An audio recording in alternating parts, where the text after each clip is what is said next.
Anisan'ny manaraka akaiky ny mahakasika ny raharaha andramena moa ny vaomiera misahana ny fanadihadiana ny raharaha andramena eo anivon'ny kongresin'ny tetezamita momba ny raharaha izay nitranga farany tany amin'ny ilany atsinanany izay ary dia nitondra ny fomba fijeriny mahakasika izay zava-mitranga izay ny filohan'ny vaomieran'ny parlemantera misahana ny fanadihadiana eo anivon'ny kongresin'ny tetezamita.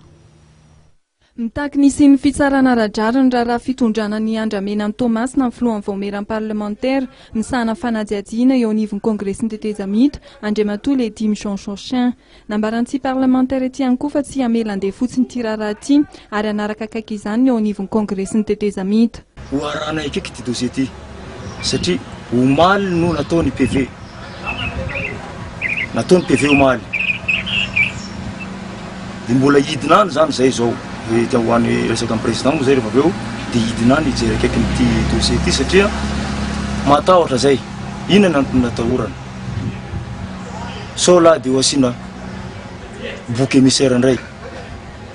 Ny chauffeur, ny eto chauffeur, ny tompony camion. Ka mangataka zay amin'ny fitsarana. Rehefa vita ny PV dia ho antsona satria tsy maintsy voasoratra ao anatin'io PV io ao hoe iza no tena tompon'le entana. Raha ohatra ka tsy ny tompon'ny camion no tompon'le entana dia tokony hitory izy raha ohatra ka zavatra hafa no nanofanany camion. Fa raha ohatra kosa ny contrat zay nifanaovana tamin'ny tompon'ny camion ka hiteterana an'io zavatra voarara io dia voarorony koa zany ny tompon'ny camion.